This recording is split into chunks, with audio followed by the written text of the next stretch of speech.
Halo guys, bolehkah menagih utang di media sosial online ya? Kayak status di Facebook misalnya kita pajang atau Instagram Story misalnya atau Insta Story ya atau yang lain-lain. Nah, pokoknya intinya kita menagih utang itu di media sosial atau online. Boleh nggak sih kita lakukan itu? Kita akan kupas di video kali ini. Persoalan utang piutang ini guys, ini merupakan ranah hukum perdata sebenarnya ya. Tapi ketika orang yang berutang kemudian tidak mau menyelesaikan kewajibannya ini sesuai dengan perjanjian misalnya, maka bisa dikatakan adalah one prestasi guys. Dan si pemberi utang yang memberi utang itu bisa menuntut ganti rugi kan. Nah, sebenarnya ada banyak cara yang bisa dilakukan oleh pemberi utang tadi untuk menagih duitnya atau haknya lah ya.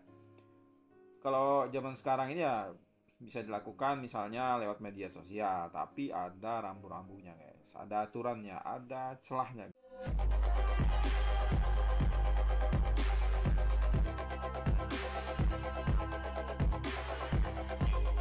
supaya tidak kena pasal.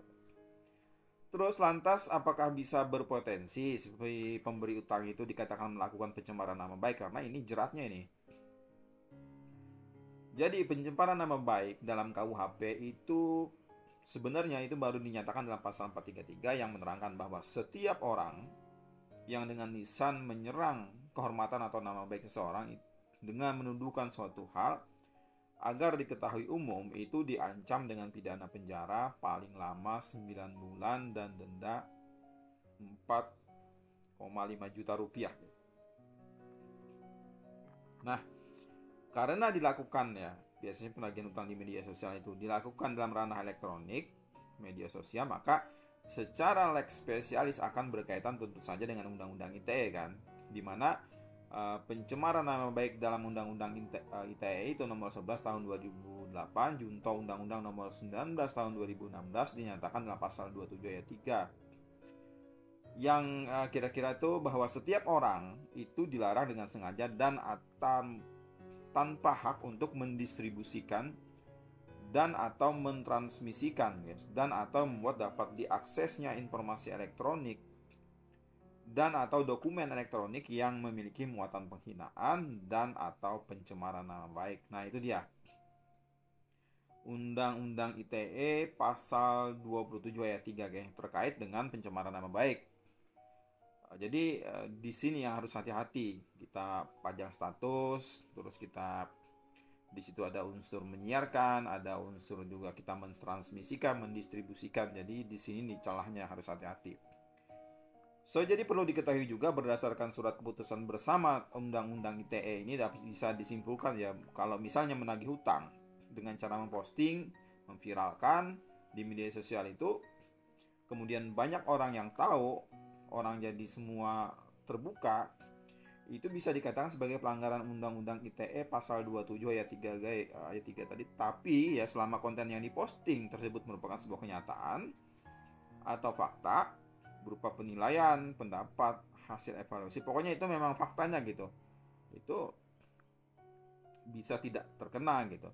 Tapi apabila muatan konten itu mengandung unsur penghinaan misalnya, berupa misalnya kita di situ kita caci maki, kita ejek, dengan misalnya juga ada kata-kata kasar, sumpah serapah, itu bisa kena jerat pasal penghinaan ringan guys, KUHP pasal 315. Jadi harus hati-hati di situ bagi udah punya utang, ya udah ngutangin gitu kan, malah kena lagi. Ancamannya tentu saja 4 bulan 2 minggu atau denda 4,5 juta maksimal. Sudah ngasih pinjaman kan, kena pidana lagi atau kena perdata lagi setelah ini. Tapi ada tambahan guys, di pasal baru Undang-Undang ITE nomor 1 tahun 2004 pasal 27A itu yang menyatakan bahwa orang yang dengan sengaja menyerang kehormatan atau nama baik orang lain dengan cara menuduhkan misalnya suatu hal agar diketahui umum dalam hal bentuk informasi atau dokumen elektronik melalui sistem elektronik merupakan suatu pelanggaran. Nah, jadi ini harus hati-hati lagi. Jadi selain adanya potensi pidana tadi, pelanggaran Undang-Undang ITE yang penghinaan ringan tadi ya, memaki dan sebagainya, juga di KUHP tadi gitu.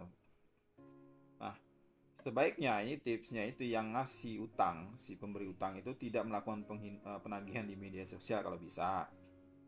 Karena apabila orang yang berutang tadi merasa nama baiknya itu tercemar, ya dia bisa menuntut gitu.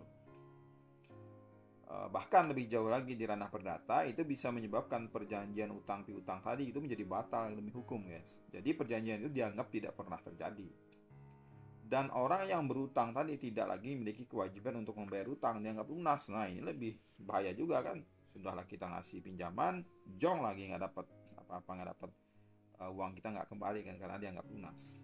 Nah, jadi memviralkan utang di media sosial itu sesungguhnya bertujuan untuk membuat malu si pemilik utang kan, si yang minjam kan. Biasanya tuh. Meskipun ada perjanjian dan persetujuan untuk memviralkan utang misalnya ini lewat pesan singkat misalnya di media sosial dan aplikasi media sosial, status dan lain sebagainya. Tapi hal ini bisa menyebabkan batalnya perjanjian, guys, walaupun sudah ada perjanjian di awal gitu tentang memviralkan ini. Karena menurut pasal 1320 KUH Perdata, syarat sah perjanjian itu adalah kesepakatan mereka yang mengikatkan diri, kecakapan untuk membuat suatu perikatan, suatu pokok persoalan tertentu, dan suatu sebab yang tidak terlarang. Nah, yang keempat ini yang kena kalau misalnya kita memviralkan gitu.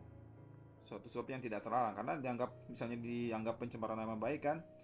Pencemaran nama baik tadi merupakan perbuatan yang dilarang oleh undang-undang, sehingga jika dikaitkan dengan pasal 1320, pasal 1355 dan pasal 1337 KUH Perdata, perjanjian kita tadi memviralkan utang itu dapat dikatakan tidak memenuhi syarat sah perjanjian karena tidak memenuhi sebab yang halal atau sesuatu yang dilarang tadi kan, sehingga perjanjian tersebut bisa batal demi hukum.